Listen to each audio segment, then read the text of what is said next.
Tapi satu-satunya pemimpin yang tidak akan pernah lupa dengan kita, dunia sampai akhirat kita, dan terbukti di hadapan Allah Tuhan kita cuma Nabi kita Muhammad sallallahu alaihi wasallam. Salatullah salamullah ala toha rasulillah. Salatullah salamullah.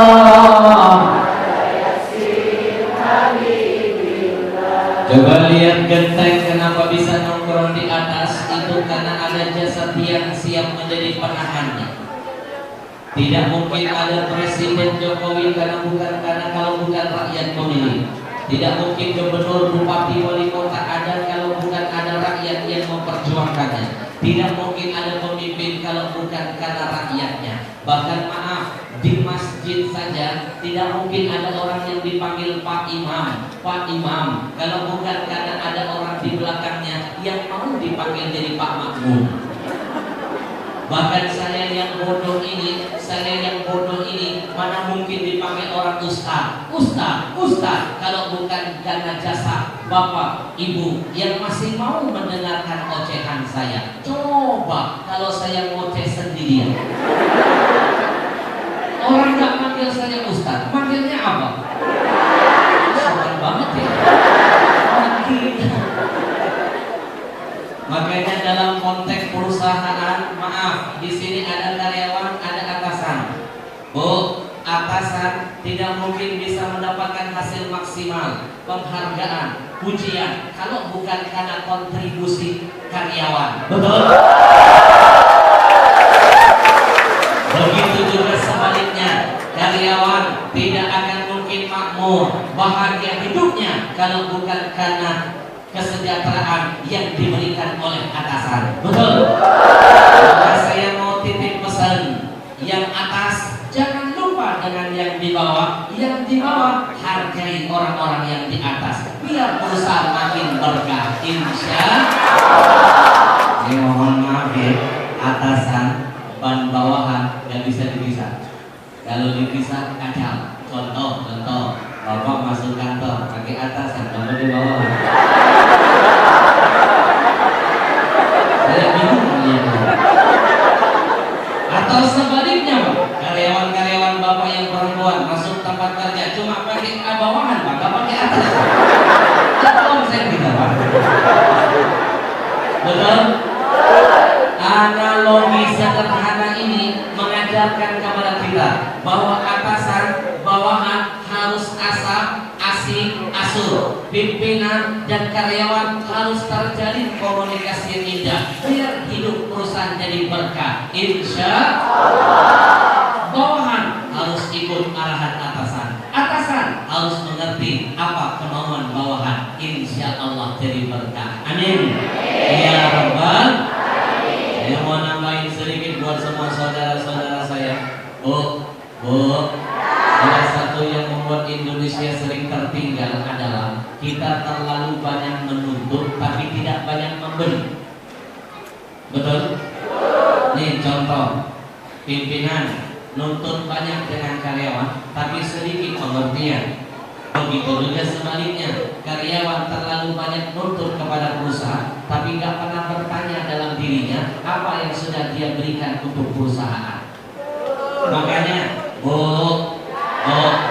jangan pernah berkata apa yang sudah perusahaan berikan kepada kita, tapi tanyakan kepada dirimu biar ibadahmu bernilai ibadah. Tanya apa yang sudah aku berikan untuk perusahaanku, biar setiap tetes keringat kerja ibadah, langkah ibadah, hembusan napas ibadah, kedipan mata ibadah. Jangan cuma mikir duniawi. Coba mulai sekarang rubah mindsetnya. Hidup jangan cari senang, tapi cari tenang. Banyak orang senang tapi gak tenang. Lihat para pejabat pemimpin kita, semua gratisan, jalan gak pernah macet. Gaji gede tapi gak tenang. Betul? Kalau uang serba salah, dilebar, takut dengan BPK, taruh di rumah, diubur-ubur KPK. Lama-lama kena stroke. Jangan main-main loh, berapa banyak pejabat kena stroke. Stroke itu berat kok, berat. Jangankan stroke,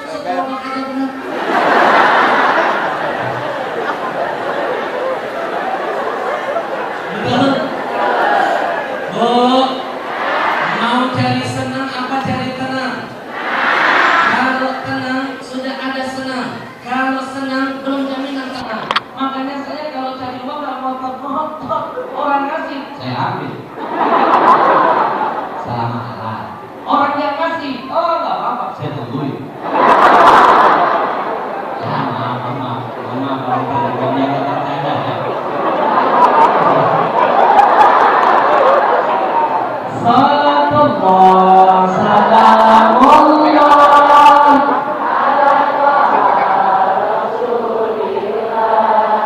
Salatullah salamullah.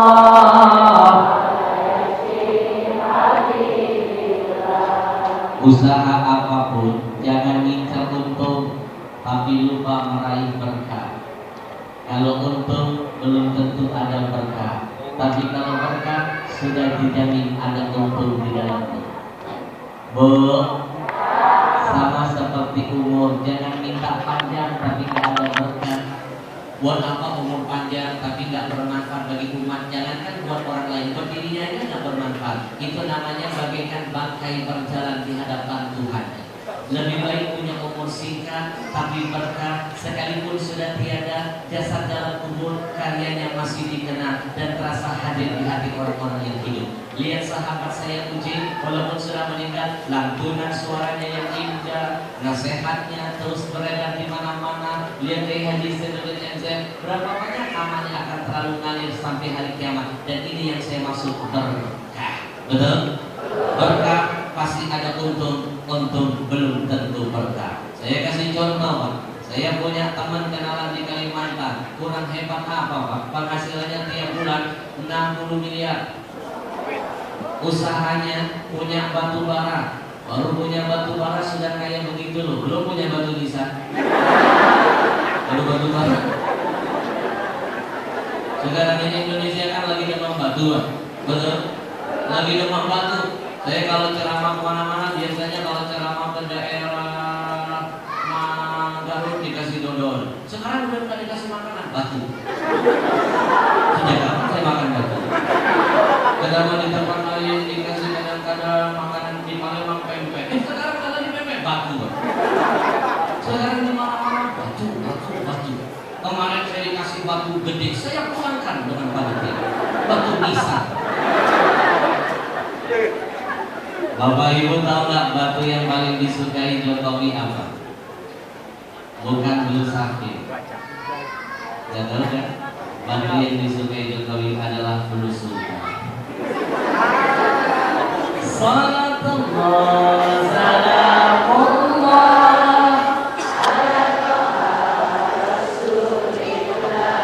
Salatullah salamullah. Jadi pesan yang pertama tolong diingat, di balik mihrab Nabi ngajarin siapapun yang lagi di atas jangan melupakan semua yang ada di bawah. Konteks apapun, kalau dia jadi orang yang berilmu, dikasih Allah ilmu pengetahuan, lagi di atas ajarkan orang-orang awam yang ada di bawah. Kalau dia sebagai orang yang memiliki kekuatan pengaruh, bela orang-orang lemah di bawah. Kalau dia diberikan kekayaan, sumbang orang-orang miskin yang ada di bawah. Hidup jadi berkah. Kalau yang di atas selalu melirik yang ke bawah, yang di bawah tidak syirik dengki kepada yang di atas. Insya Allah. Singkat pada episode kedua.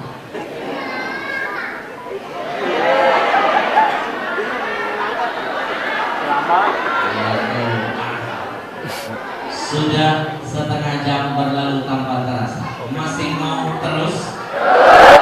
Kompak terus? Emang saya tukang parkir. Episode kedua.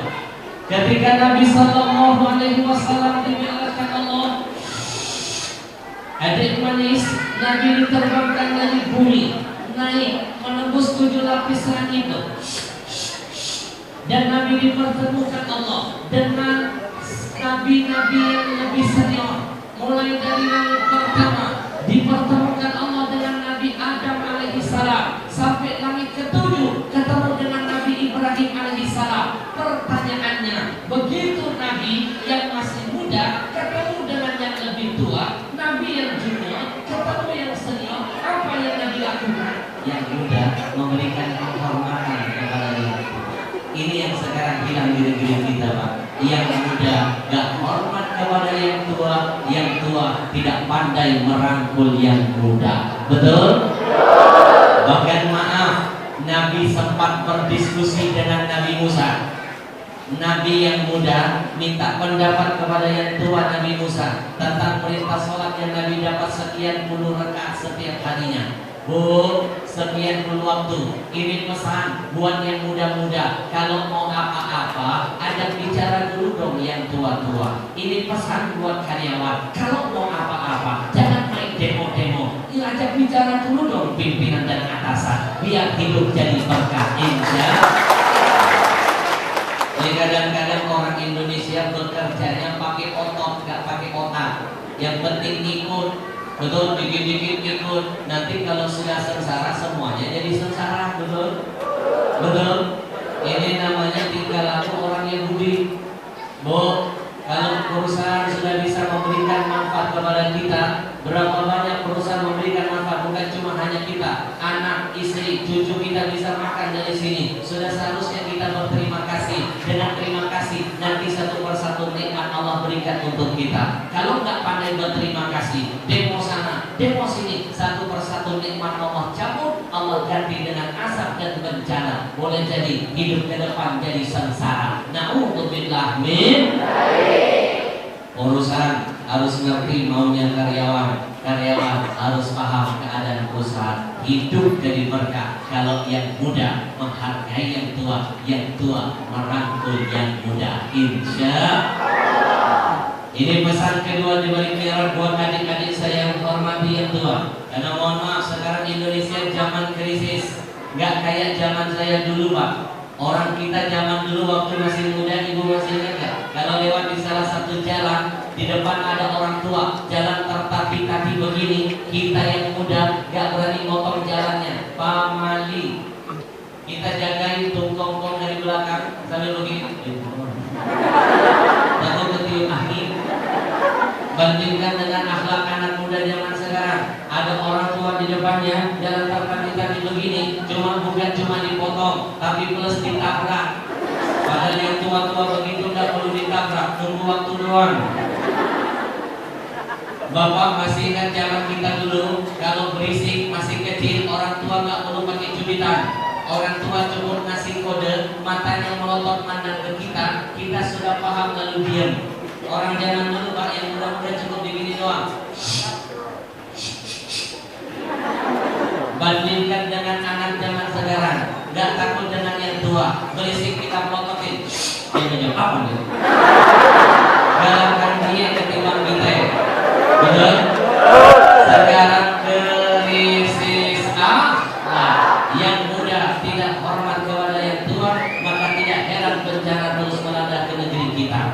Bu, saya ingat betul dulu waktu saya masih kecil, dimarahi orang tua, boro-boro kita yang muda membantah, ngangkat wajah, mandangin wajah mereka aja kita nggak berani, takut kepala, diem aja. Anak sekarang coba lihat, yang salah dia, yang dimarahi orang tuanya. Orang tua baru ngomong satu balik, si anak udah ngejawab satu kaset terus tusuk.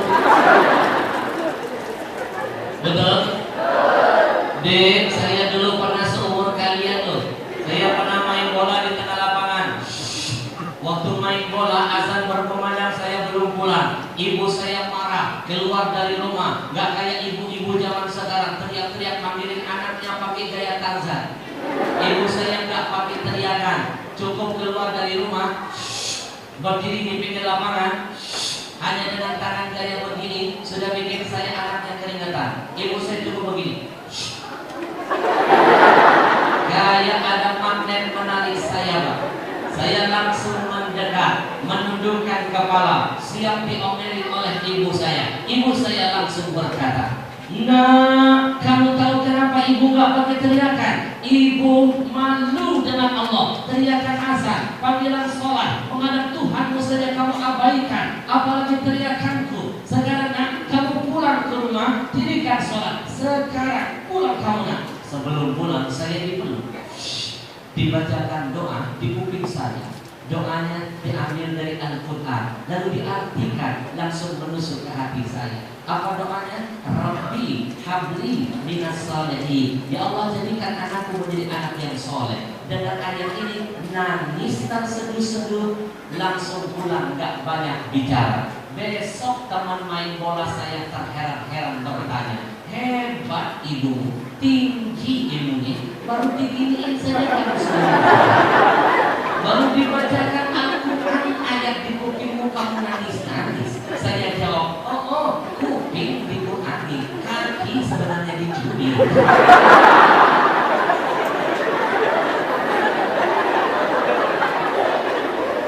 Tapi walaupun dicubit Pak, anak zaman sekarang nggak kayak zaman dulu Pak. Anak zaman sekarang coba lihat main bola di tengah lapangan. Azan berkumandang belum pulang, ibunya keluar teriak-teriak pakai gaya Tarzan, masih tidak ada jawaban. Ibunya kesal, ibunya masuk ke dalam lapangan, mau berkurung anaknya jadi pemain tambahan. Kenapa bisa begini?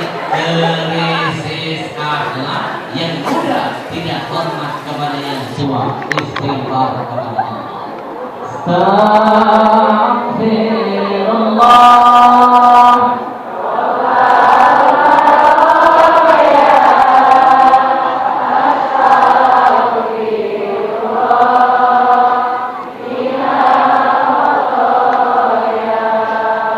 Masih ingat beberapa kejadian yang menggambarkan tentang potret kehidupan bangsa kita sekarang, krisis akhlak yang mudah gak hormat kepada yang tua. Ibu pernah dengar di Brebes anak usia baru 12 tahun mukulin ibu kandungnya sampai babak belur hanya karena perkara sendiri, ibunya terlambat ngantarin makanan. Tidak cukup sampai di situ, diambil gantungan baju, dia pukul ibunya, sobek bibir ibunya. Masih ingat kasus yang sempat menghebohkan seorang artis cantik yang melaporkan ibunya ke kantor polisi?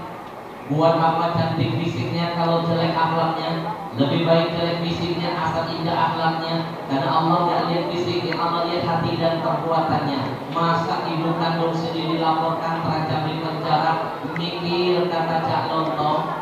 Padahal yang namanya ibu tidak akan bisa digantikan. Adik manis, pasang kupingmu, ibumu gak ada jualnya, ibumu gak ada gantinya, ibumu ngeden, keluar kamu, coba kamu ngeden, apa bisa sekali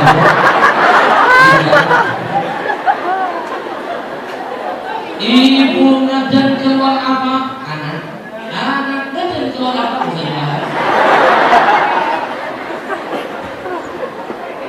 Masih ingat kasus nenek Aminah? Pertanda krisis akhlak terus melanda. Ibu yang tua renta dilaporkan anak kandung ke polisi, terancam di penjara, bahkan dituntut ganti rugi 1 miliar. Mikir, pada ibu tidak ada gantinya. Seorang ibu berani mati demi 10 orang anaknya. Ketika melahirkan mereka, dari 10 orang anak belum tentu berani mati demi seorang ibunya. Seorang ayah bisa membahagiakan 10 orang anak-anaknya. Siang malam banting tulang, kepala jadi kaki, kaki jadi kepala, asal anak kelak jadi orang. Tapi 10 orang anak belum tentu bisa membahagiakan seorang ayahnya. Tepuk tangan paling indah buat ayah ibu kita semua. Bu, bahkan yang lebih dahsyat di Lamongan, anak laki-laki remaja dengan tega menyembelih ibu kandungnya sendiri. Saya langsung menyimpulkan, jangan-jangan pada diri kita manusia terdapat sifat-sifat syaitaniyah yang lebih gila dari syaitan yang sebenarnya. Sampai detik ini saya belum pernah mendengar riwayat baik Quran maupun hadis menyebutkan bahwa ada anak setan sanggup menyembelih uminya.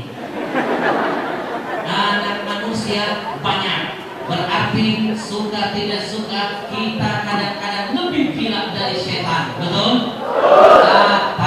Atau jangan-jangan di luar sana setan sudah merubah doanya kepada Allah. Apa doa setan sekarang? Ya Allah, kami berlindung dari godaan manusia. Manusia lebih gila dari setan. Bang, lebih enak ngadepin setan beneran loh, cukup baca ayat kursi kabur. Tapi kalau ngadepin manusia wujudnya, tabiatnya, tingkah lakunya lebih gila dari setan, gak mempan dibaca ayat kursi. Yang ada dia cengah-cengih. Bagaimana musirnya? Jangan pakai ayatnya, kursinya lemparin ke dia. Astagfirullah.